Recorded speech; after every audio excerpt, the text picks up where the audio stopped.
Hi అండి. Hi అండి. ఏం చేస్తున్నావు? కొత్తిమీర చికెన్ కర్రీ. కొత్తిమీర పచ్చిమిర్చి చికెన్ కర్రీ చెప్తారా?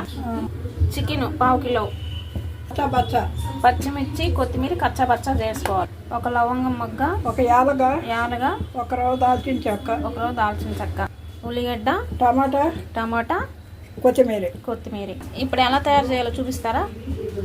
పెట్టున్నారు మూకుడు పెట్టి ఆయిల్ వేసుకున్నారు. పట్టా, ఇలాచి, లవంగం వేసుకున్నారు. ఇప్పుడు ఉల్లిగడ్డ వేసారు. ఇప్పుడు టమాటా వేసారు. ఉప్పు వేసారు. ఇప్పుడు ఏం వేస్తున్నారు? పసుపు వేసారా? ఇప్పుడు అల్లం వెల్లుల్లి పేస్ట్. ఓకే, అల్లం వెల్లుల్లి పేస్ట్, ఉప్పు, పసుపు అన్నీ వేసేసారు. ఇది కొంచెం మగ్గాలి. ఇప్పుడు పచ్చిమిర్చి కొత్తిమీర పేస్ట్ వేసేసాను. ఇప్పుడు ఇది బాగా మగ్గాలి. ఇప్పుడు చికెన్ వేసేస్తుంది. ఈ చికెన్లోని వాటర్ అంతా వచ్చేయాలి.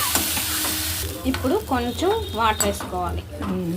ఇప్పుడు కొంచెం ధనియాల పొడి వేసుకొని కలుపుకొని పెట్టాలి. ఇప్పుడు దీన్ని ఒక 20 మినిట్స్ వదిలేయాలి. మంచిగా కుకింగ్ అవుతుంది. అయిపోయిందా? అయిపోయింది. సర్వింగ్లో తీసేసుకోవడమేనా?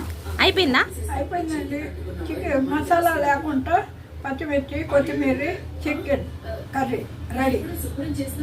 రాండి ఫ్రెండ్స్, చూద్దాం. అబ్బా, చూస్తుంటేనే నోట్లో నుంచి నీళ్ళు వస్తున్నాయి. చూసారు కదా ఫ్రెండ్స్, ఎలా చేయాలో మీరు కూడా ట్రై చేసి ఎలా ఉందో మాకు కామెంట్ బాక్స్లో పెట్టండి. ఓకేనా ఫ్రెండ్స్? బాయ్.